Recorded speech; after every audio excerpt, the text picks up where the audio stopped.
मैं SP Bhardwaj classes Prayagraj में आपका हार्दिक स्वागत एवं अभिनंदन करता हूं। और आज हम लोग जो बात करेंगे वो अर्थमेटिक प्रोग्रेशन पर बात करेंगे, यानी समांतर श्रेणी पर बात करेंगे। तो समांतर श्रेणी क्या होती है, तो इससे पहले हमें पता होना चाहिए कि जो प्रोग्रेशन है क्या चीज़, यानी सीरीज। इस श्रेणी को सीरीज भी बोला जाता है, प्रोग्रेशन को। तो यहाँ पर पहले हमें पता होना चाहिए कि सीरीज क्या है। सीरीज से पहले हमें पता होना चाहिए कि सीरीज जो होती है हमारी वो क्या होती है, एक सीक्वेंस होता है, और सीक्वेंस को एक डेफिनिट पैटर्न पर लिखा जाता है। एक डेफिनिट पैटर्न पर उसे लिख दिया जाता है, तो उसे बोला जाता है सीरीज। अब ये होना चाहिए कि आपको ये पता होना चाहिए कि सीक्वेंस क्या है। तो सीक्वेंस के लिए आपने पढ़ा है फंक्शन, क्योंकि सीक्वेंस पता होने के लिए फंक्शन पता होना चाहिए। तो फंक्शन में आपने क्या पढ़ा था, थोड़ा सा यहाँ पर हम लोग जो बात कर रहे हैं, यहाँ पर अरिथमेटिक प्रोग्रेशन पर बात करेंगे हम लोग। अरिथमेटिक प्रोग्रेशन,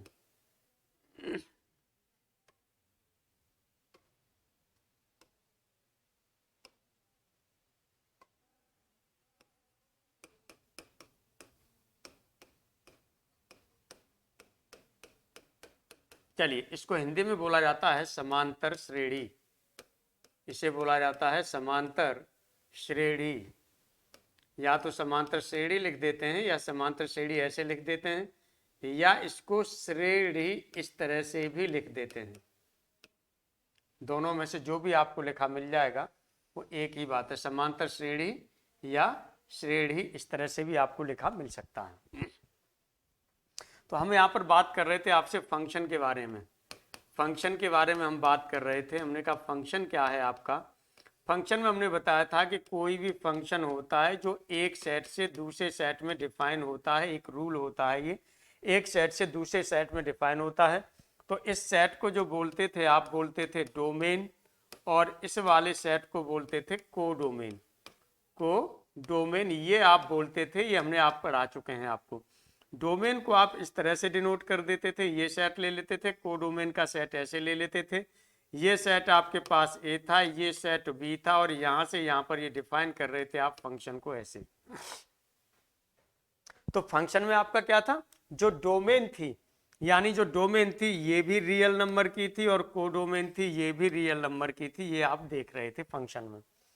अब यदि यही डोमेन आपका नेचुरल नंबर में कन्वर्ट हो जाए, कहने का मतलब ये है कि डोमेन का प्रत्येक एलिमेंट अब जो होगा वो क्या होगा, नेचुरल नंबर होगा, यानी 1 2 3 एंड सो ऑन इस तरह से हो जाए, और को डोमेन आपकी रियल नंबर की रहती है, तो यही जो फंक्शन होती है ये कहलाती है सीक्वेंस। सीक्वेंस को ए एन से डिनोट कर देते हैं, इस तरह से डिनोट कर देते हैं, या फिर इस तरह से भी इसे नोटेशन दे दिया जाता है। तो जो सीक्वेंस होती है वो क्या होता है, एक फंक्शन होता है, और उस फंक्शन की जो डोमेन होती है वो किसकी होती है, नेचुरल नंबर की होती है। नेचुरल नंबर की होती है। तो देखिएगा इस सीक्वेंस में यदि ये 1 है, अब यहाँ पर इसकी इमेज कहीं पर जाके बनेगी, तो हमने मान लिया A1 पर बनेगी, इसकी 2 की इमेज A2 पर बनेगी, एंड सो ऑन, और भी इमेज बनती चली जाएंगी। तो जब इस सीक्वेंस को हम लिखते हैं AN को, AN सीक्वेंस है, यदि इसे हम लिखना चाहें तो कैसे दिखाएंगे, ऐसे A1 A2 A3 and so on, ये टर्म्स इसकी होंगी। A1 जो है यहाँ पर इसकी फर्स्ट टर्म है, ये सेकंड टर्म है, ये थर्ड टर्म है। अब यहाँ पर ध्यान दीजिएगा, जो ये 1 है, ये 1 है, ये तो आपका क्या है, डोमेन का एलिमेंट है। ये किसका एलिमेंट है, आप देखेंगे तो डोमेन का एलिमेंट है, और इस 1 की इमेज बन रही है वो किस पर बन रही है, A1 पर बन रही है। ये आपके पास है, ये किसका है, कोडोमेन का एलिमेंट है। ये आपके पास है वो किसका एलिमेंट है, कोडोमेन का एलिमेंट है। ऐसे ही 2 देखेंगे तो 2 आपका डोमेन का एलिमेंट है, लेकिन A2 की बात करेंगे तो ये आपका कोडोमेन का एलिमेंट होगा।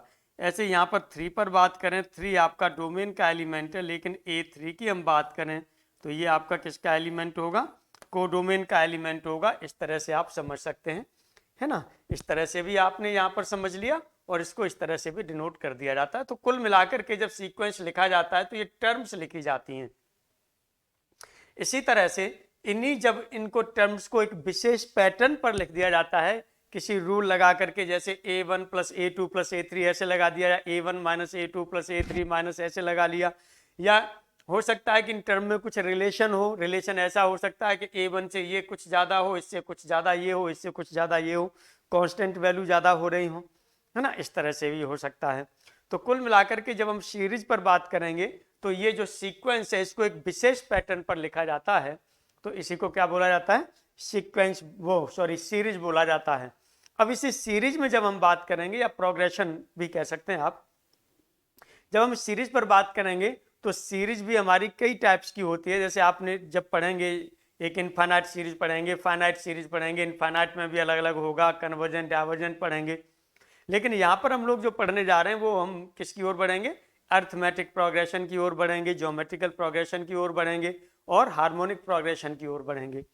तो यहाँ पर देखिएगा, जब सीरीज को यदि हमें लिखना होगा तो हम किस में लिखेंगे, इसी टर्म के फॉर्म में लिखेंगे।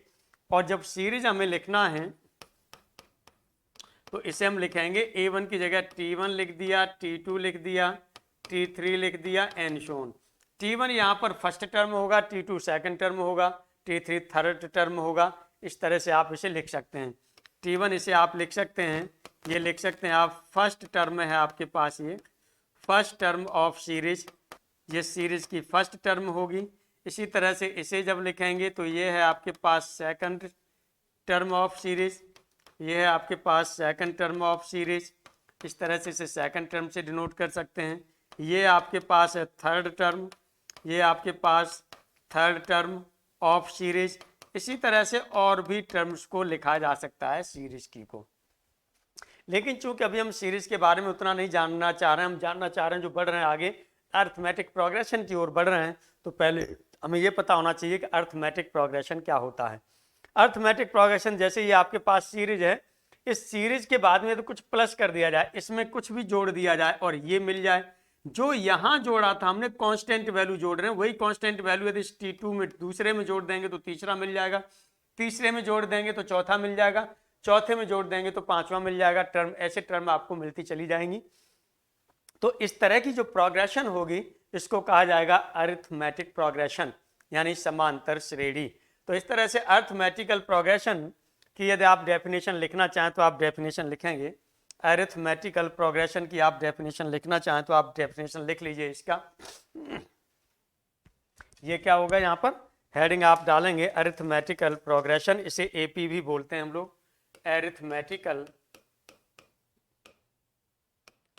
Arithmetical progression.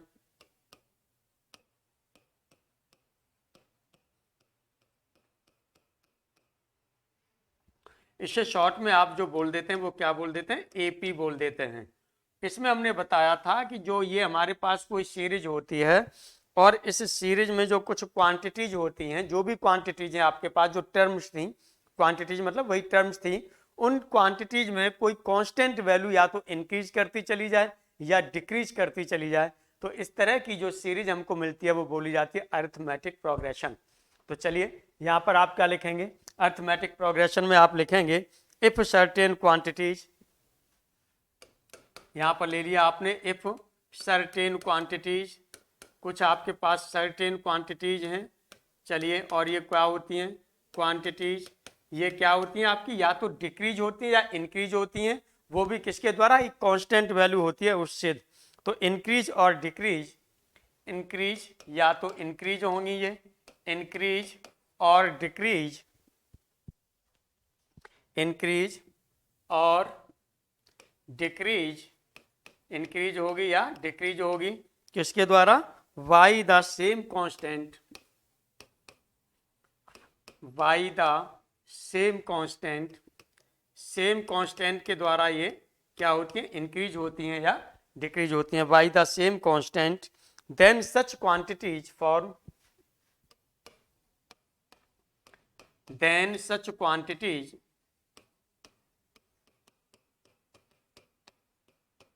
तब ये क्वांटिटी जो फॉर्म करती हैं वो क्या करती हैं, फॉर्म ए सीरीज, ये एक सीरीज को फॉर्म कर देती हैं। और यही सीरीज जो कहलाती है वो क्या कहलाती है, अरिथमेटिक प्रोग्रेशन कहलाती है, which is known as, which is known as arithmetic progression, an arithmetic progression, इसे हम अरिथमेटिक प्रोग्रेशन बोलते हैं, इसे अरिथमेटिक क्या बोलते हैं, प्रोग्रेशन बोलते हैं। ये हमने ले लिया। और यहाँ पर जो कांस्टेंट आपने लिया है, जो कांस्टेंट लिया था ये, और यहाँ लिख दीजिएगा this constant is known as, this constant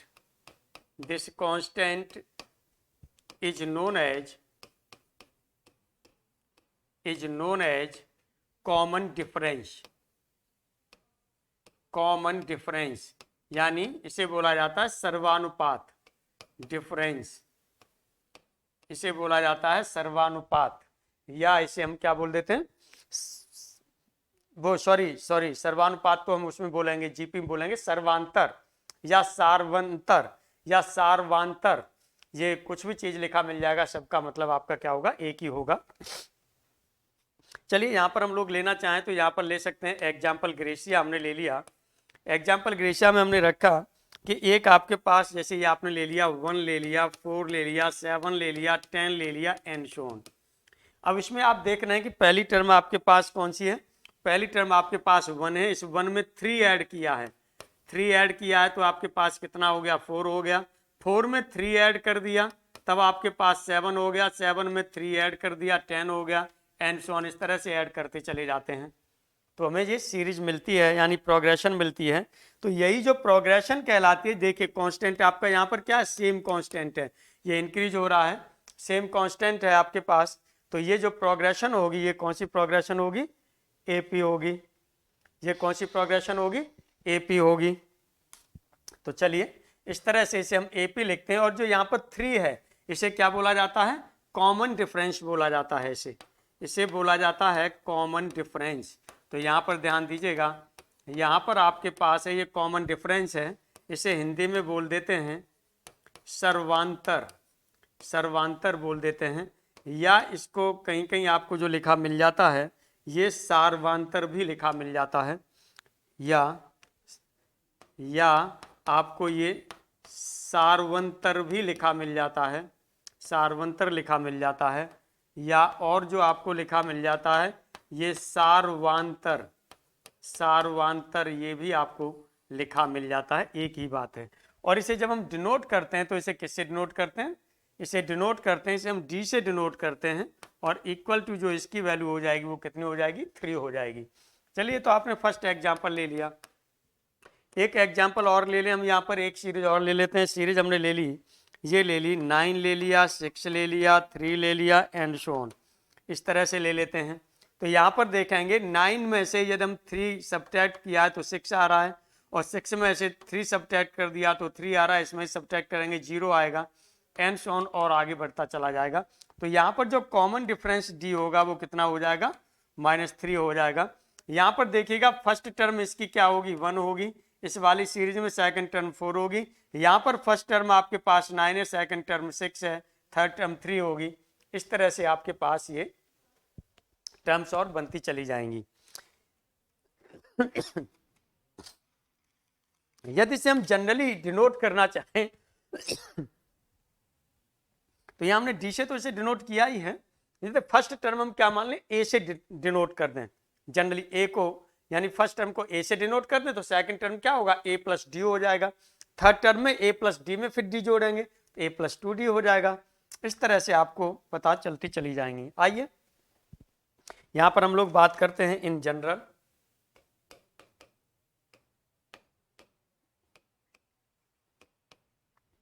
in general में हमने क्या कहा, हमने कहा आपके पास कोई टर्म है, आपके ये फर्स्ट टर्म आपने ए ले लिया, कांस्टेंट डिफरेंस जो आपने लिया है, जो कॉमन डिफरेंस है वो आपने स्मॉल डी से डिनोट किया, यानी सर्वांतर आपने स्मॉल डी लिया है। तो अगली टर्म क्या हो जाएगी, इसमें डी ऐड कर दिया जाए तो ए प्लस डी हो जाएगा, इसमें फिर डी ऐड कर दीजिए तो ए प्लस 2डी हो जाएगा, और ऐड करेंगे तो ए प्लस 3डी हो जाएगा एंड सो ऑन। इस तरह से आप इसे करते हुए चले जाएंगे और आपको ये सीरीज मिल जाएगी। अब यदि इस सीरीज का हम nth टर्म लेना चाहें तो nth टर्म किस तरह से डिनोट करेंगे, अब इस पर हम लोग बात कर लेते हैं। तो चलिए यहाँ पर फर्स्ट टर्म आपके पास कौन सा है, ये यहाँ पर है आपके पास फर्स्ट टर्म ऑफ सीरीज जो AP है, या ये हमने ले लिया AP ले रहे हैं तो AP ही लिख दे रहे हैं। First term of AP. चलिए फर्स्ट टर्म ऑफ एपी जो आपने डिनोट किया वो किससे डिनोट कर दिया, ए से डिनोट कर दिया। अब यहाँ पर हम लोग बात कर रहे हैं सेकंड टर्म की बात कर रहे हैं, तो यहाँ पर आपने लिखा second term of AP. Second term की आप बात कर रहे हैं तो इक्वल टू, ये सेकंड टर्म है आपके पास ए प्लस डी है, ये आपने लिख दिया। अब आप यहाँ पर बात कर रहे हैं, वो बात कर रहे हैं थर्ड टर्म की, तो third term of AP, third term of AP आपके पास क्या हो रहा है, ए प्लस टू डी हो रहा है। इसी तरह से आगे हम लोग बढ़ते चले जा रहे हैं। अब यहाँ पर हम बात करेंगे, वो किसकी बात करेंगे, एनथ टर्म की बात करेंगे, कि जो एनथ टर्म है एपी की ये क्या होगी, nth term of AP. AP की एनथ टर्म की बात कर रहे हैं, तो ये तो हमें पुराने इस इतिहास से मिलना चाहिए। क्या देख रहे हैं यहाँ पर फर्स्ट टर्म है, फर्स्ट टर्म है तो इसे हम T1 से भी डिनोट कर सकते हैं, ध्यान दीजिएगा, इसे T1 से डिनोट कर दें, इसे T2 से डिनोट कर दें, इसे T3 से डिनोट कर दें, ऐसे और भी डिनोट कर सकते हैं। इसी तरह से यहाँ पर भी लेना चाहें तो इसे हम T1 से डिनोट कर दें, यहाँ पर इसे T2 से डिनोट कर दें, और यहाँ पर यदि इसे हम डिनोट करेंगे तो किससे डिनोट करेंगे, Tn से डिनोट कर दें। यहाँ से हमने Tn से डिनोट कर दिया, तो Tn इक्वल टू, यहाँ पर देखिएगा फर्स्ट टर्म है तो ये हो रहा है a plus zero into D. यहाँ पर देखिएगा सेकंड टर्म है तो a प्लस आपका क्या हो रहा है d। यहाँ पर थर्ड टर्म है तो 2d हो रहा है, यानी एक कम हो रहा है, यहाँ पर एक कम हो रहा है। इसका मतलब किस में से, 3 में से एक घट रहा है। यहाँ पर देखिए 2 में से एक घट रहा है, तो यहाँ 1 में से एक घटना चाहिए। यदि इसे लिखना चाहें तो आप लिख सकते हैं a plus 1 minus 1 into D लिखा जा सकता है। इसे लिखना चाहें तो a plus 2 minus 1 into D लिखा जा सकता है। इसे a प्लस यहाँ से 3 माइनस 1 इंटू डी लिखा जा सकता है।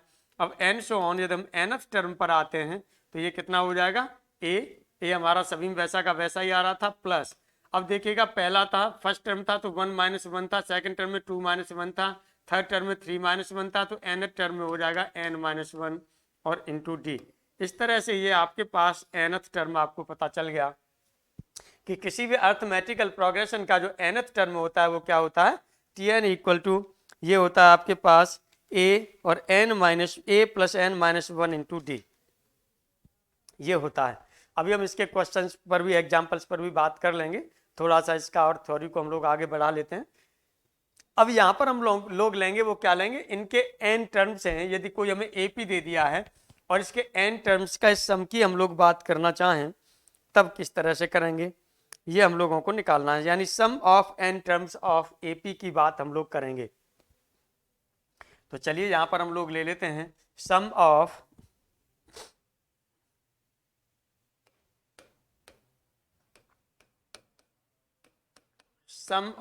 n टर्म्स ऑफ NAP, यानी एक अर्थमेटिक प्रोग्रेशन है आपके पास, इसके हम n टर्म्स के सम की बात कर रहे हैं, इनके n टर्म्स की बात कर रहे हैं सम की। तो चलिए हमारे पास Sn इक्वल टू, हमने क्या किया, Sn इक्वल टू थोड़ा थोड़ा हम डिफरेंस करके लिखेंगे। फर्स्ट टर्म थोड़ा सा डिफरेंस लेंगे, सेकंड टर्म थोड़ा सा डिफरेंस, यानी जगह स्पेस लेंगे, थोड़ा सा स्पेस लेते हुए चलेंगे। तो फर्स्ट टर्म आपने क्या किया, ये यहाँ पर a लिख दिया, प्लस सेकंड टर्म में आपने क्या किया, यहाँ पर a प्लस डी लिख दिया, थोड़ा सा हमने स्पेस और यहाँ पर छोड़ा तो ये a प्लस 2d लिख दिया, और प्लस यहाँ पर करेंगे तो एन शोन, यहाँ पर एक आपका a प्लस ये हो जाएगा n माइनस 2 इंटू डी, ये Tn माइनस 1 टर्म हो जाएगा, और n टर्म जो आपका आएगा वो हो जाएगा a plus n minus 1 into D, ये nth टर्म हो गया आपके पास में। अब यहाँ पर हम क्या करते हैं, Sn इक्वल टू, अब यहाँ पर हम एक चीज देखते हैं कि यदि इसको हम इधर से ऐड करें, a को इसके साथ ऐड करें तो 2an माइनस 1 इंटू डी हो जा रहा है, a प्लस जी को इसके साथ ऐड करें फिर भी वही 2a plus n minus 1 into D हो रहा है, यानी सेम वैल्यू निकल रही है ऐड करने पर। यदि ऐड करने पर हम सेम वैल्यू आ रही हैं, और ये कहाँ से, देखिए ये स्टार्टिंग से और ये क्या है आपका लास्ट से, यानी जो टर्म ये स्टार्टिंग से जो टर्म है फर्स्ट टर्म है ये स्टार्टिंग से, ये लास्ट टर्म है स्टार्टिंग से, दोनों को जोड़ दिया जाए तो 2a plus n minus 1 into d आ रहा है। अब स्टार्टिंग से सेकंड टर्म आपके पास ये है, लास्ट से सेकंड टर्म आपके पास ये है, इन दोनों को भी जोड़ देते हैं फिर भी 2a plus n minus 1 into d आ रहा है। ऐसे थर्ड टर्म लेते हैं, इधर से स्टार्टिंग से लें यानी बिगिनिंग से लें, और इधर हम लास्ट से लें या एंड से लें, अंत से लें तब भी वही वैल्यू मिलेगी। तो एक ये प्रॉपर्टी मिल रही है, इन चीज़ों को हम प्रॉपर्टी में यूज करेंगे। हम कह सकते हैं कि ये इक्विडिस्टेंट है, यानी जितना बिगिनिंग से ये ए इक्विडिस्टेंट है, इसका इक्विडिस्टेंस कितना होगा a plus N minus one into D, चूंकि फर्स्ट टर्म ये है इधर से, फर्स्ट टर्म ये है, तो ये इक्विडिस्टेंट होंगे दोनों। कहाँ से? इनिशियल से, यानी प्रारंभिक से, बिगिनिंग से और लास्ट से। इसी तरह से a प्लस डी और a plus N minus two into D, ये भी इक्विडिस्टेंट होंगे, है ना? कहाँ से? लास्ट से और स्टार्टिंग से। तो इस तरह से हम कर सकते हैं। चलिए इन चीज़ों को आगे हम लोग लिखवाएंगे, तब बात करेंगे, बोलेंगे इनके बारे में। तो एस एन इक्वल टू आपने क्या किया, ये लिख दिया यहाँ पर a plus N minus one into D, ये आपने लिख दिया प्लस, यहाँ पर इसके नीचे आपने a प्लस ये हो जाएगा n माइनस टू और इंटू डी लिख दिया प्लस एन सोन, इस तरह से लिखते चले गए। अब देखिएगा इधर यदि ये टर्म आएगी तो ये इसके नीचे आएगी a प्लस डी, और प्लस इसके नीचे जो टर्म आएगी वो क्या आएगी, a आएगी। अब इन सबको यदि हम क्या कर दें, ऐड कर दें, सबको ऐड कर दें, यहाँ से ऐडिंग कर दीजिए, जोड़ दीजिए सबको। यदि हम जोड़ देते हैं तो यहाँ से हमारे पास क्या हो जाएगा, ये हो जाएगा 2SN हो जाएगा, यहाँ से जोड़ेंगे तो ये हो जाएगा 2A और plus n minus one into D. पहला टर्म आपने जोड़ा ये आया, दूसरा फिर जोड़ रहे हैं तो फिर भी आपके पास वही 2A plus n minus one into D हो रहा है, तीसरा फिर वही होगा, और लास्ट में जब nth टाइम्स तक आप चले जाते हैं तो ये कहाँ तक हो जाएगा, n टाइम्स। n टाइम्स की बात करेंगे, n टाइम्स में भी आपका ये यहाँ पर हो जाएगा। बल्कि आप यहाँ लिखना चाहें तो चलिए मैं और लिख लेता हूँ, यहाँ पर लिखना चाहें तो मैं यहाँ पर चलिए लिख देता हूँ प्लस, ये हो जाएगा आपके पास 2A plus N minus one into D, ये भी आपका n टाइम्स हुआ जा रहा है। ये आप देख रहे हैं यहाँ पर जो आपका हुआ जा रहा है वो कितना हुआ जा रहा है, n टाइम्स हुआ जा रहा है, n टाइम्स हुआ जा रहा है। तो अब सेम वैल्यू आ रही है, तो जब आपको क्या करते हैं, दो को दो बार जोड़े, दो धन दो, यानी दो गुणा दो हो जाता है, चार हो जाता है। टू प्लस टू, इसका मतलब कितना हो गया, 6 हो गया। यानी इसका मतलब 2 को 3 बार आपने रखा है तो 3 टाइम्स रखा है, तो 3 का मल्टीप्लाई कर देंगे तब भी वही मिलता है। तो यहाँ पर जब आप इसे जोड़ेंगे तो कितना हो जाएगा, n का मल्टीप्लाई हो जाएगा, तो हो जाएगा 2SN इक्वल टू, ये हो जाएगा n और 2A plus N minus one और इंटू हो जाएगा d। इस तरह से 2 को इधर ट्रांसफर कर दें तो SN इक्वल टू हो जाएगा n/2 और 2A plus N minus one into D, ये आपके पास हो जाता है। इस तरह से ये सम आपको मिल जाता है और ये SN आपने निकाल लिया। यानी यदि हमारे पास क्या दी गई है, एक AP दिया गया है, कोई AP सीरीज दी गई है, तो AP सीरीज को हमें क्या करना है, यदि उसके n टर्म्स का हमें सम निकालना है तो आराम से आप निकाल सकते हैं। क्या कर सकते हैं, SN इक्वल टू n/2 और 2A plus N minus one into D, आप आराम से लगा करके, फॉर्मूले को लगा करके आप रख सकते हैं आराम से। एक तरह से आप ये भी देख रहे हैं कि यदि लास्ट टर्म और ये आपका स्टार्टिंग इनिशियल टर्म और लास्ट टर्म, इन दोनों टर्म को जोड़ दिया जाए, इन दोनों टर्म को जोड़ दिया जाए, तब भी आपका यही वैल्यू हो जा रही है। SN इक्वल टू, ये हो जाएगा n/2 और यहाँ से आपकी क्या हो रही है, ये फर्स्ट टर्म है, ये आपके पास कौन सी हो रही है, ये फर्स्ट टर्म है, और प्लस ये है आपके पास दूसरी, वो आपकी क्या बनेगी, लास्ट टर्म भी रहेगी, फिर भी आपकी वैल्यू यही रहेगी SN की। यानी फर्स्ट टर्म और लास्ट टर्म को ऐड करके उसको क्या कर सकते हैं, उसमें जितनी टर्म है उससे का हाफ करके मल्टीप्लाई करके भी आप इसे आराम से निकाल सकते हैं। इस तरह से ये आपने देखा यहाँ पर। अब हम लोग यहाँ पर और आगे बात करना चाहें तो अर्थमेटिक मीन पर हम लोग यहाँ पर बात करेंगे, लेकिन अर्थमेटिक मीन से पहले हम लोग कुछ क्वेश्चंस पर भी बात कर लेते हैं, है ना, उसके बाद तब हम लोग अर्थमेटिक मीन पर आते हैं। ये एग्जाम्पल फर्स्ट है आपका, ये है 20th term of the series, यानी इसमें से 20th टर्म की बात कर रहा है, सॉल्यूशन की यहाँ पर बात कर रहे हैं, 20th टर्म की बात कर रहा है, 20वां टर्म क्या होगा। तो अब चूंकि मुझे समझाना है इसीलिए मैं थोड़ा सा बड़ा लेकर के चल रहा हूँ, छोटे में फिर कैसे करेंगे वो भी मैं अभी बता दूंगा। एक एग्जाम्पल हम लोग बड़ा ले लेते हैं, है ना, प्रोसेस के साथ में, फिर हम छोटे में ही लेकर के उसे चलेंगे। तो पहले देखिएगा आपके पास जो सीरीज है, आपको जो सीरीज दी गई है वो सीरीज आपके पास क्या है, 3, 8, 13, एंड सो ऑन।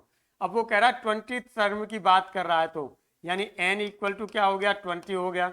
यहाँ से d की वैल्यू निकालेंगे तो d की वैल्यू कितनी होगी 8 में से 3 सब्ट्रैक्ट करिए, इसमें से ये करिए, यानी 8 माइनस 3 इक्वल टू 13 माइनस 8 कर दें इक्वल टू आपका क्या हो रहा है 5 आ रहा है, AP है। अब यहाँ से फर्स्ट टर्म में a की वैल्यू क्या है, a की वैल्यू करेंगे तो 3 है। अब यहाँ से आपको निकालना है Sn इक्वल कौन सा लेना है, टर्म निकालनी है, तो ये Tn आपको निकालना है, यानी Tn आपको निकालना है, टर्म निकालनी है। तो Tn इक्वल टू क्या होता है, ये होता है a plus N minus 1 into D. तो यहाँ से T20 n की जगह 20 लगा दीजिए, तो ये a की वैल्यू आपके पास कितनी है 3 प्लस n माइनस 1, n की वैल्यू हो गई 20 माइनस 1 और d की वैल्यू हो गई वो कितनी हो गई 3 हो गई। तो इस तरह से ये कितना हो जाएगा, ये हो जाएगा 3 और प्लस यहाँ से हो जाएगा 19 और 19 का ये सॉरी 5 है, d की वैल्यू 5 है, गलत लग गई है, 5 कर दीजिए। तो ये हो जाएगा 19 इंटू 5 यानी 95 में 3 ऐड करेंगे तो ये हो जाएगा 98। ऑप्शन आपका जो सही आंसर हो गया वो कौन सा हो गया, फर्स्ट ऑप्शन सही आंसर हो गया। अब देखिएगा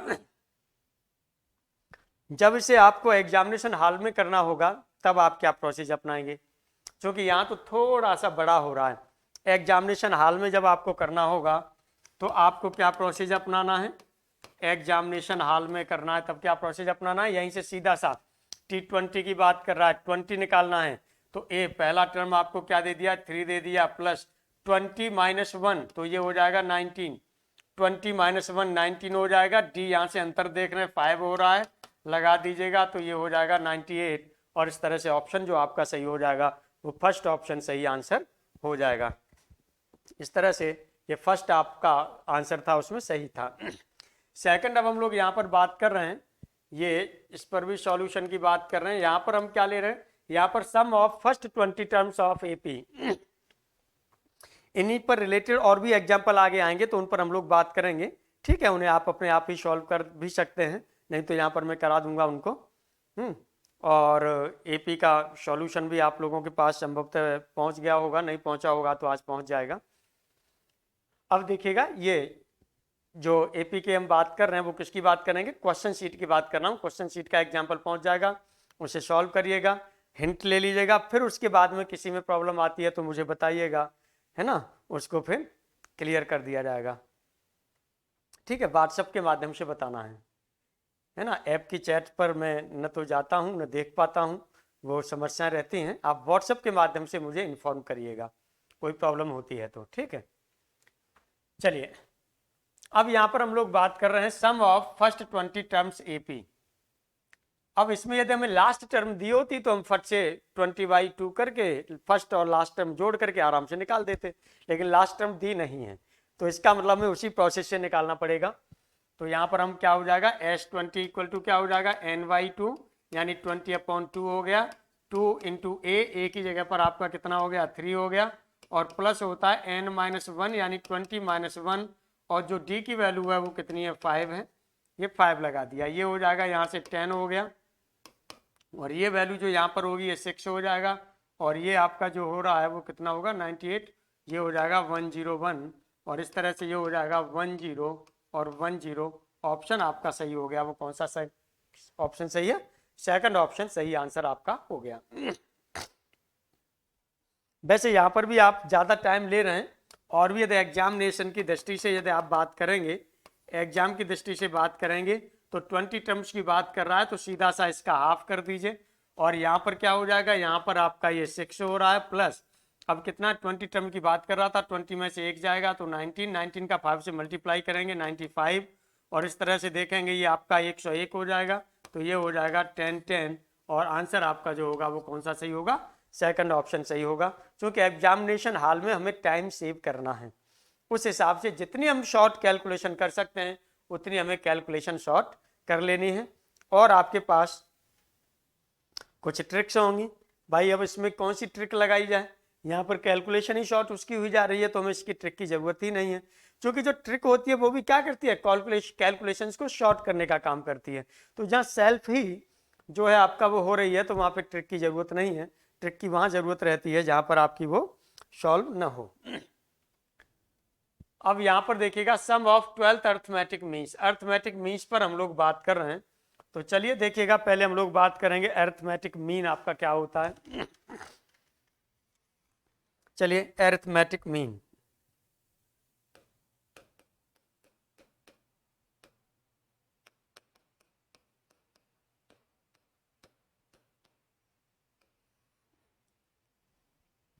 अर्थमेटिक मीन, और इसे प्रेम पूर्वक हम लोग जो बोल देते हैं वो क्या बोल देते हैं, ए एम बोल देते हैं। प्रेम पूर्वक जो बोल देते हैं, प्यार से इसको बोल देते हैं, वो ए एम बोल देते हैं, यानी अर्थमेटिक मीन। ये हो गया। अब अर्थमेटिक मीन क्या होता है, यहाँ पर हमारे पास दो क्वांटिटी होंगी। अब दो क्वांटिटी के अर्थमेटिक मीन की बात करेंगे। दो क्वांटिटी हमारे पास, एक क्वांटिटी हमने ले ली ए और दूसरी क्वांटिटी ले ली बी। अब इन दोनों के बीच अर्थमेटिक मीन की बात करते हैं। तो अर्थमेटिक मीन का मतलब होता है कि कोई एक ऐसा नंबर इसमें बीच में होना चाहिए जो इस पूरे को एपी में कन्वर्ट कर दे। किस में कन्वर्ट कर दे, एपी में कन्वर्ट कर दे। तो हमने मान लिया कि अर्थमेटिक मीन है वो हमने कैपिटल ए से डिनोट कर दिया, तब ये आर इन एपी। तो ये जो सीरीज हो गई, ये तीनों क्वांटिटी होंगी वो एपी में हो जाएंगी। अर्थमेटिक मीन में ये है। यदि आप लिखना चाहें तो आप लिख लीजिएगा यहाँ पर, late capital A be the arithmetic mean. लिखना चाहें तो लिख लीजिए, late capital A be the, यदि मैं जो ये बोल रहा हूं ये लिखेंगे तो इसके बाद लिखिएगा, ऐसे अभी मत लिखिएगा, समझाने के बाद वो मैंने लिखा दिया, let capital A be the A M. ये अर्थमेटिक मीन है, और किसके बीच में, बिटवीन, बिटवीन या of A and B, A और बी के का अर्थमेटिक मीन है, या यहाँ पर बिटवीन भी आपका लिख दिया जाता है, ये बिटवीन भी लिख दिया जाता है। तब इस केस में ए ये स्मॉल ए, ठीक है, और ये कैपिटल ए और बी ये किस में होना चाहिए, चलिए दैट इज, इसका मतलब small A, capital A and B are in AP, ये एपी में होनी चाहिए।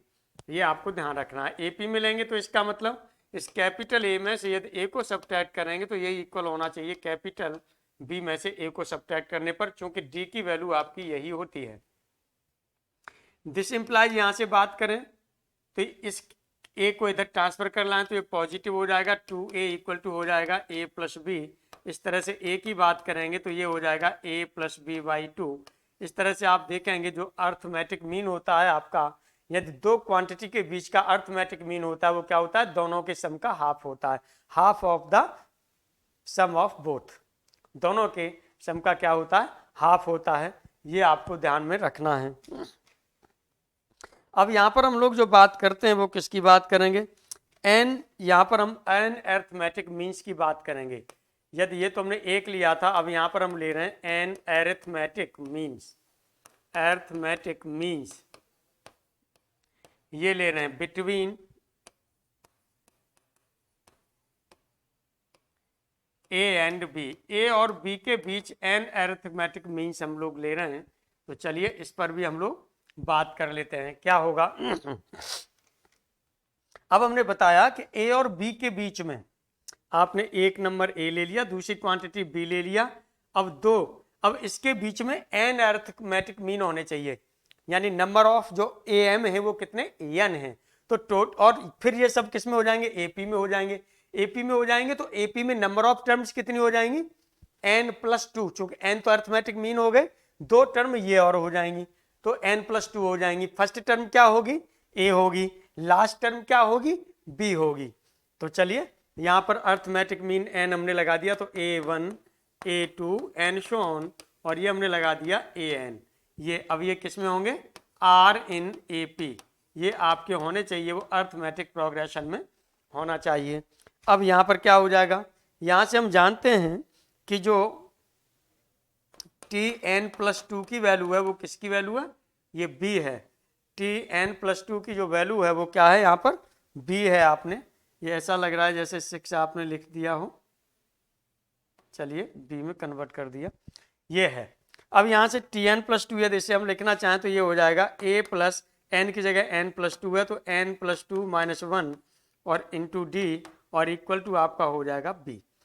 अब यहाँ से देखिएगा तो ये कितना हो जाएगा, d की वैल्यू निकालना चाहें, a को इधर ट्रांसफर कर दें तो d इक्वल टू आपके पास हो जाएगा b होगा, और माइनस ए हो जाएगा अपॉन हो जाएगा n+1, यानी b माइनस ए अपॉन n+1 ये हो गया। अब यहाँ से यदि आप निकालना चाहें तो क्या निकाल सकते हैं, a1 निकाल सकते हैं। यदि यहाँ से आप निकालना चाहें तो आप क्या निकाल सकते हैं, a1 निकाल सकते हैं। a1 आपका क्या है, a1 है ये आपके पास t2 है, और t2 आपके पास क्या हो जाएगा, t2 जो होगा ये होगा a+d। भाई a में d जोड़ देंगे वही अगला टर्म मिलेगा। तो इस तरह से ये आपके पास हो जाएगा a+ और b माइनस ए अपॉन हो जाएगा n+1, ये हो गया। इसी तरह से यदि हम a2 की बात करें, यदि इसी तरह से हम क्या बात करते हैं, a2 की बात करते हैं, तो a2 इक्वल टू ये आपका निकल के आता है a+ ये होगा 2 और b माइनस ए अपॉन हो जाएगा n+1 एंड सो ऑन। इसी तरह से यहाँ पर हम an की बात करें तो ये हो जाएगा a+ ये होगा n और b माइनस ए अपॉन n+1। इस तरह से ये ध्यान दीजिएगा, जो अरिथमेटिक मीन आपका nth अरिथमेटिक मीन जो हो रहा है a+n b माइनस ए अपॉन n+1 हो रहा है। इसी फॉर्मूले में लगा करके आप चाहे जो अरिथमेटिक मीन निकालना चाहें वो आराम से आप फाइंड कर सकते हैं बिना किसी प्रॉब्लम के। यदि यहाँ पर हम इनके सम की बात कर लेते हैं, यदि यहाँ पर हम इनके किसकी बात कर लेते हैं, सम की बात कर लेते हैं। चूंकि आपके पास अरिथमेटिक मीन्स आपने n ले लिए, a1 + a2 + a3 + and so on an, इनके हम सम की बात कर लेते हैं तो सम कितना होगा ये हम लोग ले लेते हैं। आइए यहाँ पर हम लोग बात करते हैं sum of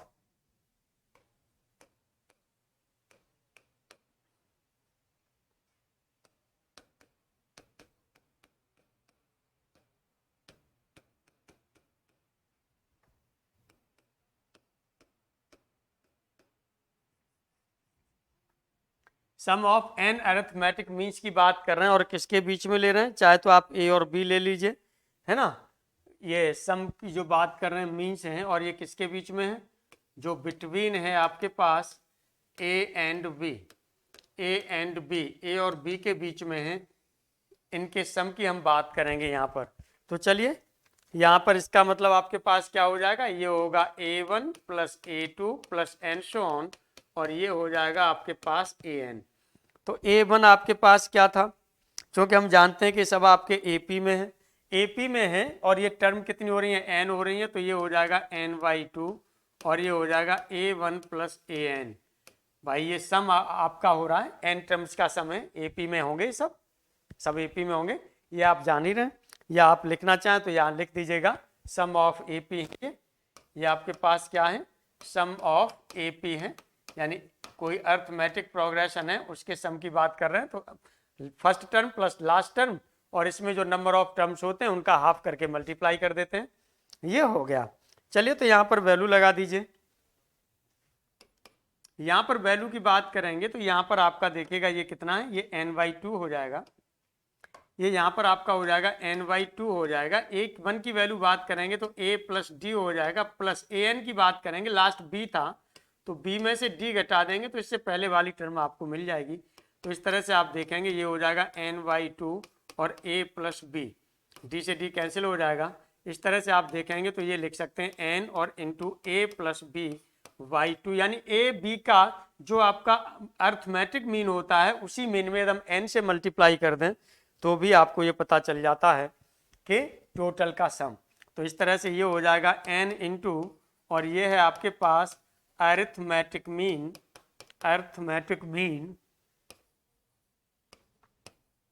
of a and b, यानी a और b का जो अरिथमेटिक मीन है वो इसके बराबर होता है। ये ध्यान रखिएगा, एग्जाम में कभी नहीं पूछा गया है वो एक अलग बात है, लेकिन इसका मतलब ये नहीं है कि पूछा नहीं जा सकता, आपको ध्यान रखना है। और डायरेक्ट हो सकता है कि इस पर बेस्ड वो क्वेश्चन भी दे दे, आपको डायरेक्ट बेस्ड इन पर क्या कर दे, क्वेश्चन भी दे दे, ऐसा भी पॉसिबल है। तो इसीलिए ये तैयारी के साथ में तो आपको रहना ही रहना है, तैयारी के साथ में आपको रहना ही रहना है।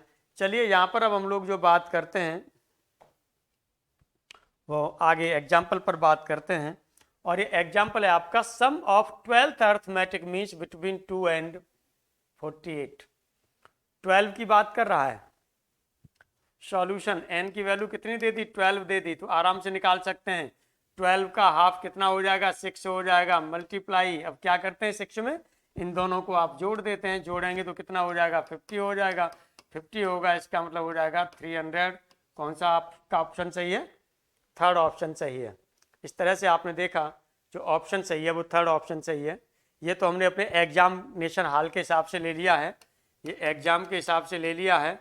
और यदि कोई प्रॉब्लम हो रही हो तो आप इस तरह से ले लीजिएगा कि एन की वैल्यू जो यहाँ पर आपकी हो रही है वो कितनी हो रही है, चूँकि इसके मीन्स की बात की जा रही है ना, तो आप यहाँ पर ले लेंगे 12/2 और यहाँ पर फर्स्ट टर्म आपकी हो रही है 2 और प्लस ये हो रहा है 48। इस तरह से आप लेंगे तो ये 6 हो जाएगा, इंटू यहाँ से देखिएगा 50 हो जाएगा, इक्वल टू आपके पास वही 300 होगा। तो अच्छा ये है कि इसमें 2-4 सेकंड ज़्यादा लगेंगी, इसमें थोड़ा कम लगेगा, तो पहले वाले प्रोसेस को ही आप अपनाइए, न कि सेकंड वाले प्रोसेस को। अब यहाँ पर देखिएगा हम लोग बात कर रहे हैं कि द सीक्वेंस, एक सीक्वेंस आपको दे दी गई है ना। अब इस एग्जाम्पल के बाद में जो एग्जाम्पल्स हैं वो आप लोगों को ही करने होंगे। मैं थोड़ा सा बस हिंट करूंगा उनके बारे में।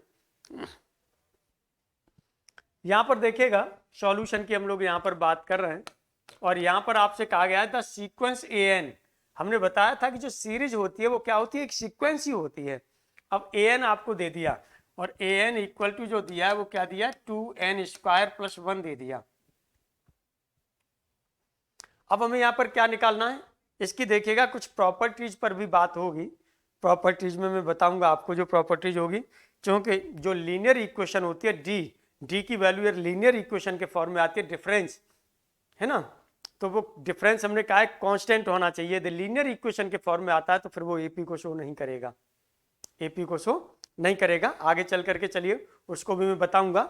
यहाँ पर अभी फिलहाल में हम लोग जो ले रहे हैं, यहाँ पर अब आप क्या करेंगे, यहाँ पर an+1 ले लीजिए, तो ये आपका हो जाएगा 2 और n+1 का होल स्क्वायर हो जाएगा और ये प्लस आपके पास जो हो रहा है 1 हो जाएगा। अब यदि यहाँ पर हम tn की बात करें तो nth टर्म क्या होगा, nth टर्म आपके पास क्या होगा, या एक तरह से आप ऐसा करिए, यहाँ पर ये इन दोनों का डिफरेंस की बात करेंगे हम लोग। tn तो आपने ये an को ही दिखा दिया। चलिए यहाँ से अब हम डिफरेंस की बात करेंगे तो डिफरेंस हो जाएगा आपके पास an+1 में से an सब्ट्रैक्ट कर दीजिए, तो ये आपके पास क्या हो जाएगा, यहाँ पर ये हो जाएगा आपके पास, यहाँ से इसे करेंगे तो ये हो जाएगा 2 और 2n² होगा प्लस 4 होगा और प्लस ये हो जाएगा आपके पास 4n होगा प्लस 1 माइनस ऊपर होगा आपके पास ये होगा 2n² होगा माइनस 1 होगा, 2n² से 2n² कैंसिल होगा, 1 से ये 1 कैंसिल होगा।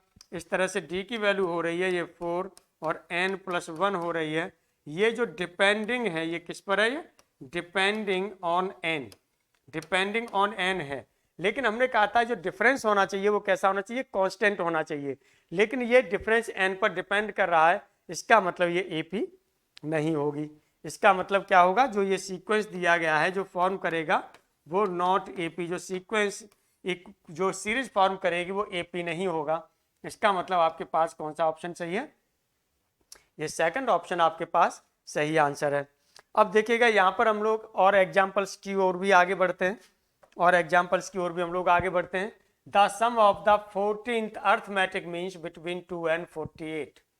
यहाँ पर भी सॉल्यूशन की ओर आप आगे बढ़ेंगे तो आप जानते हैं कितना हो जाएगा, ये 14th अर्थमेटिक मीन की बात कर रहा है तो ये 7 हो जाएगा और इनटू कितना हो जाएगा, ये 2 और उसे ऐड करेंगे 50 हो जाएगा, तो ये हो जाएगा 350। इस तरह से ऑप्शन जो आपके पास सही होगा वो फर्स्ट ऑप्शन सही आंसर होगा। आगे आपसे कहा जा रहा है कि the sum of first 38 terms of an AP ये दे दिया गया है, तो फर्स्ट की बात कर रहा है तो ये हो जाएगा 38/2 हो जाएगा 2a, ये 2 हो जाएगा प्लस 38 - 1 37 हो जाएगा और d की वैल्यू हो रही है वो 3 हो रही है। सॉल्व कर दीजिए, ये कितना हो जाएगा, 2 से इसे सॉल्व करेंगे, 2 से ये कितना हो जाएगा 19 हो जाएगा, ये 19 हो गया और ये हो जाएगा यहाँ से 7 21, 21 और 2 इंटू 21 और 2 हो जाएगा 23 और ये हो जाएगा 3 त्रिका 9, 9 और 2 हो जाएगा 11, 19 का मल्टीप्लाई कर दीजिए, ये हो जाएगा ये 9 तिया 27, यहाँ भी आ रहा है यहाँ भी आ रहा है, ये आपका ऑप्शन जो सही होगा वो ये सही हो जाएगा 2147, ये आपका आंसर सही हो जाएगा। आगे हम लोग बात करते हैं, अब यहाँ पर आपको निकालना वो 101वां टर्म निकालना है इस एपी का। तो चलिए सॉल्यूशन की बात करते हैं। यहाँ से टी 101 निकालना है, तो ये हो जाएगा 1 + n-1 यानी हो जाएगा 100, और डी की वैल्यू हो रही है वो 3 हो रही है, तो इस तरह से हो जाएगा 301 यानी 301 ऑप्शन आपके पास सही होगा। वो कौन सा ऑप्शन सही होगा? डी ऑप्शन आपका सही आंसर होगा। अब आगे हम लोग बात करते हैं nth term of an AP. इस एपी का जो हमें निकालना है वो nth टर्म निकालना है।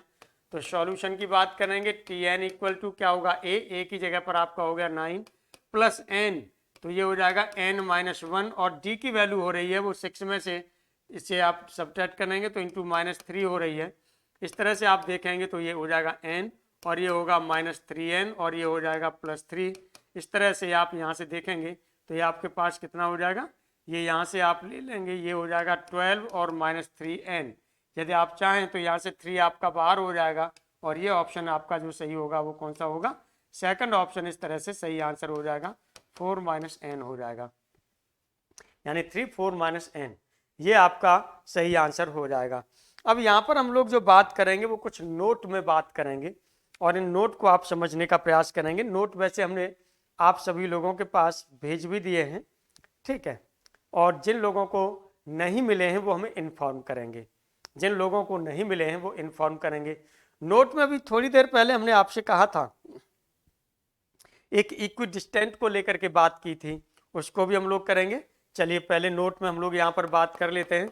मैं सिर्फ नोट को समझा रहा हूँ यहाँ पर, बाकी का ये नोट मैंने आपके पास भेज तो दिए ही हैं पहले से। पहले नोट में क्या है कि यदि अर्थमेटिक मीन है कोई भी हमारे पास, वो सॉरी अर्थमेटिक प्रोग्रेशन है कोई भी हमारे पास, और ये अर्थमेटिक प्रोग्रेशन चलिए हमने यही ले ली 1 4 7, और ये आपने ले लिया 10 एंड सो ऑन। अब इसमें हमने क्या कर दिया, इसमें सपोज कर लीजिएगा हमने +3 कर दिया, +3 कर दिया, 3 करेंगे तो यहाँ पर 3 तो पहले ही हो रहा था, 4 कर देना है, 4 कर दिया हमने। 4 करेंगे तो हमको क्या मिलेगा, यहाँ पर ये 5 हो जाएगा, ये 8 हो जाएगा, और यहाँ पर आपका 11 हो जाएगा, यहाँ पर 14 हो जाएगा, ये हो जाएगा। देखिएगा ये नई सीरीज जो आपको मिल रही है ये भी आपके पास कौन सी हो रही है, एपी हो रही है, पहले भी एपी थी। यानी यदि किसी एपी की प्रत्येक टर्म में यदि हम कोई कांस्टेंट टर्म ऐड कर देते हैं तो भी हमें जो नई सीरीज मिलती है वो क्या होती है, एपी होती है। इसी तरह से मान लीजिए यदि -4 कर दें, यानी इसे हम सब्ट्रैक्ट कर दे रहे हैं, -4 करेंगे तो -3 हो जाएगा, 0 हो जाएगा, 3 हो जाएगा, 6 हो जाएगा, एंड सो ऑन। अब देखिएगा यहाँ पर भी आपका क्या हो रहा है, एपी हो रहा है, ये भी आपके पास एपी हो रही है। यानी यदि हम कोई कांस्टेंट वैल्यू है ना किसी भी एपी की हर एक टर्म से यदि हम एक कांस्टेंट वैल्यू सब्ट्रैक्ट करते चले जाते हैं फिर भी हमको जो सीरीज मिलती है वो किस में मिलती है, एपी में मिलती है। तो फर्स्ट नोट में हमने यही लिखाया है और यही आपके पास लिख के वहां पर भेजा हुआ है, तो उसे आप ध्यान से देख लीजिएगा। अब यहां पर देखिएगा हम लोग क्या बात करते हैं,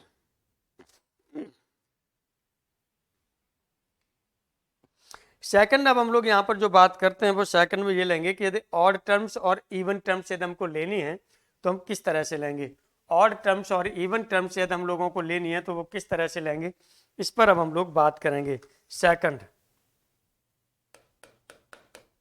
हमने आपको बताया है कि ऑड टर्म्स ऑफ एपी, अब हमको जो लेना है ऑड टर्म्स लेना है हमको, odd terms of AP taken as, ये हमको लेना है। तो हम कौन सी लेंगे, ऑड टर्म में ले रहे हैं तो कहां से हम करें, ए से शुरू करें, ए से शुरू करें ऑड टर्म, जिससे चूंकि ए प्लस डी, ए प्लस 2d, ए प्लस 3d लेंगे तो इसमें ए और डी दोनों का रोल होने लगेगा और कैलकुलेशन हो जाएगी ज़्यादा। इसीलिए आप इसे कैलकुलेशन कम करने के लिए आप क्या करेंगे, एक तो आपने यहाँ पर ले लिया, ये ए ले लिया, अब ये किस में ले रहे हैं, ऑड नंबर में ले रहे हैं, तो ए ऑड नंबर है 1। यदि मान लीजिए 3 नंबर से लेने हैं तो अब आप क्या करेंगे, आगे a प्लस डी कर दीजिए और इधर a माइनस डी कर दीजिए, फिर भी एपी में रहेंगे ये। मान लीजिए 5 टर्म्स लेने हैं तो 3 टर्म तो ये हैं, अगली टर्म और ले लीजिए, यहाँ पर a प्लस 2d कर दीजिए और यहाँ पर आप a माइनस 2d कर दीजिए। और भी टर्म लेनी है तो इधर और इधर बढ़ाते चले जाइए। पहले बीच वाली टर्म ली, फिर आपने एक इधर बढ़ाया इधर बढ़ाया, फिर 3 के बाद 5 लिया तो एक इधर बढ़ाया एक इधर बढ़ाया, 7 लेंगे तो एक फिर इधर बढ़ाएंगे एक इधर बढ़ाएंगे।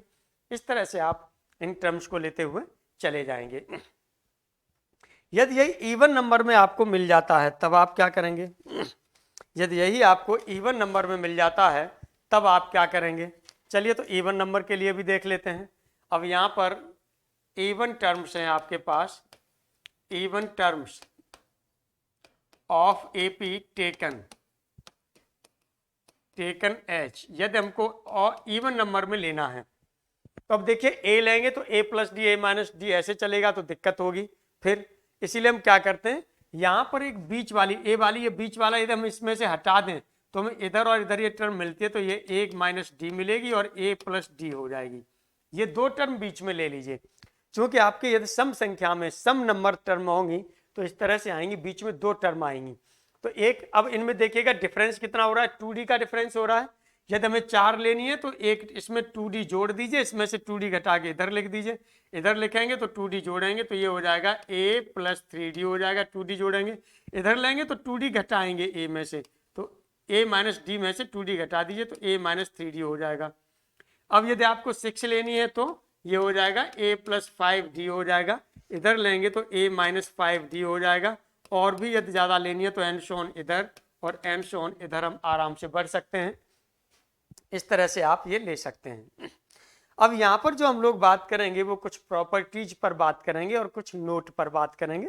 तो जो प्रॉपर्टीज और नोट हमने आपको लिख के वैसे भेज दिए हैं, है ना, तो उनको भी आपको तैयार करना ही करना है, लेकिन फिर भी मैं इनकी प्रॉपर्टीज पर बात कर रहा हूँ, ये आपको ध्यान देना है, क्योंकि एग्जाम में डायरेक्ट क्वेश्चन भी इनमें से पूछे जाने की संभावनाएं बनती रहेंगी और कभी कभार पूछ भी लिए गए हैं, है ना। सम रिजल्ट्स भी आप लोगों के पास पहुँच ही गए हैं, एपी का सब मटेरियल आपके पास पहुँच गया है।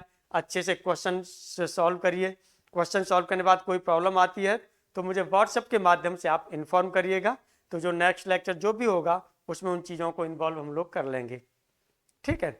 या कुछ नहीं होगा तो कभी लाइव क्लास जब कभी वो करेंगे तो उसमें उसे हम लोग शॉर्ट आउट कर लेंगे, है ना। वैसे तुरंत के तुरंत हम अगले लेक्चर में ही देंगे उसको, जब लाइव क्लास चलेंगी तब उसे शॉर्ट आउट कर लिया जाएगा, वो एक अलग चीज़ें हैं, लेकिन तुरंत के तुरंत उसे शॉर्ट आउट कर लेंगे तो ज़्यादा ठीक रहेगा।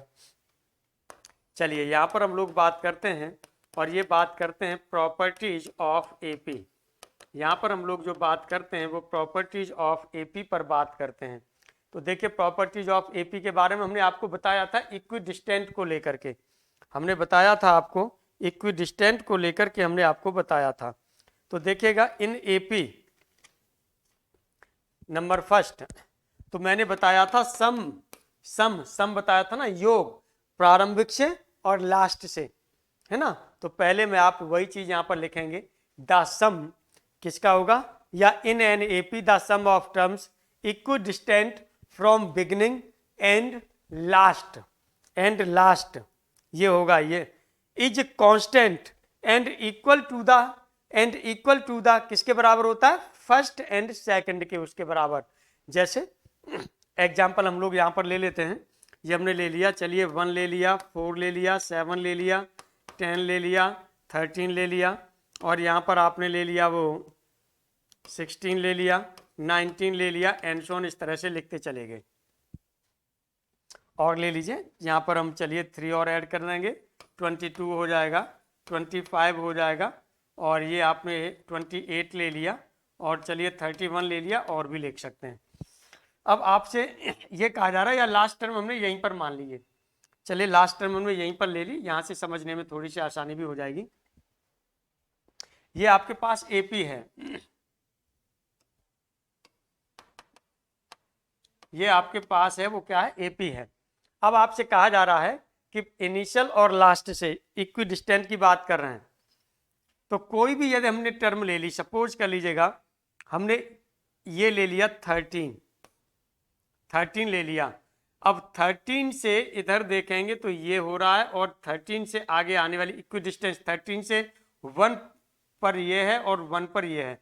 जब इन दोनों को अब ऐड कर दिया जाए, है ना, 10 कर दिया जाए प्लस 16 कर दिया जाए और इनका हाफ कर दिया जाए, तो हमको वही टर्म मिलेगी 13, हमको वही टर्म मिलेगी 13। ये तो देखिए चेंज हो गया। चलिए अभी हम इस चूंकि ये चीज़ हमको लेनी होगी तो ये भी हम लोग ले लेते हैं। सपोज कर लीजिएगा कि हम फोर्थ के लिए और ले लीजिए 13 के बाद हमने क्या कर दिया, सेकंड टर्म की बात कर रहे हैं। सेकंड प्लेस यहाँ से 13 से ये है और यहाँ पर ये 19 है। यदि यहाँ से ऐड किया जाए तो 7 + 19 अपॉन 2 कर दिया जाएगा, फिर भी आपका 13 बचेगा। और भी यदि आप लेना चाहें तो यहाँ से 13 से चलिए, ये आपका टर्म हो गया, कौन सा हो रहा है 1 2 3 4th टर्म में। 13 से 1 2 3 4th टर्म ये हो रहा है।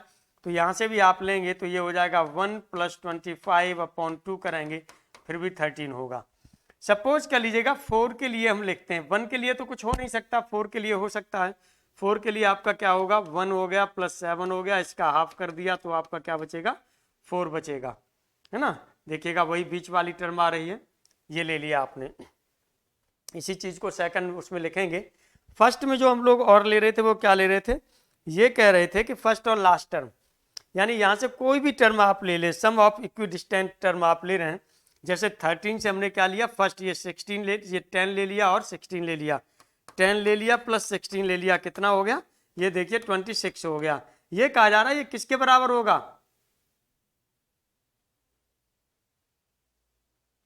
एक मिनट 13, ये सॉरी ये हम थोड़ा फर्स्ट और लास्ट वाले उसमें थोड़ा सा हम उसको वो करते हैं, ये चूँकि उसी में खचपच हो गया। थोड़ा सा इस सीरीज को हम दोबारा फिर यहाँ पर लिख ले रहे हैं और लिखने के बाद फिर यहाँ पर हम कर रहे हैं। तो यहाँ पर हमने क्या ले लिया, यही सीरीज फिर हम ले रहे हैं। ये लिया हमने 1 ले लिया, 4 ले लिया, 7 10 13 16 19 22 25 28 31 ये ले लिया हमने। फर्स्ट टर्म और लास्ट टर्म ये सब आपको यहाँ पर दिखा दिया है। अब यहाँ पर sum of terms equi distance from the beginning and last is constant. देखिएगा सम की बात कर रहे हैं, स्टार्टिंग से फर्स्ट हमने ले लिया, इधर से फर्स्ट ये ले लिया, तो 1 + 31 ये किसके बराबर हो गया, 32 के बराबर हो गया। यदि स्टार्टिंग से हम सेकंड टर्म की बात करें तो लास्ट से भी सेकंड टर्म की बात करेंगे, तो ये भी बराबर होगा 4 + 28 ऐड करेंगे तो ये भी कांस्टेंट 32 होगा। यदि अब हम इनकी यहाँ पर स्टार्टिंग से थर्ड टर्म, लास्ट से भी थर्ड टर्म की बात करेंगे तो ये हो जाएगा 7 + और 25 = ये भी आपका क्या होगा, 32 ही होगा। जो भी निकालेंगे ये 32 होगा। ये आपने जो लिखा था ये फर्स्ट में लिखा गया है और ये है ये आपका सेकंड में दिया गया है, ये वाला लिखा है जो प्रॉपर्टी। इसी तरह से देखिएगा और प्रॉपर्टी की हम लोग बात करते हैं। यदि Tn थर्ड प्रॉपर्टी की हम लोग बात करते हैं, थर्ड प्रॉपर्टी में आपसे कहा है कि यदि हम Tn निकालते हैं तो ये Sn - Sn - 1 हो जाएगा। लेकिन ये तभी पॉसिबल हो पाएगा जब यहाँ पर देखिएगा कम से कम दो, कम से कम आपके पास क्या हो रही है, दो, यानी जो n की वैल्यू है निश्चित रूप से वो 2 से ग्रेटर देन या इक्वल होनी चाहिए, तभी ये पॉसिबल हो पाएगा। वन टर्म के लिए तो ये पॉसिबल नहीं होगा। तो इसीलिए आपने यहाँ पर दिखा दिया कि Tn = Sn - Sn - 1 होता है जब n की वैल्यू इससे बड़ी होती है। आगे अब हम लोग नंबर 4 पर बात करेंगे। नंबर 4 पर बात करेंगे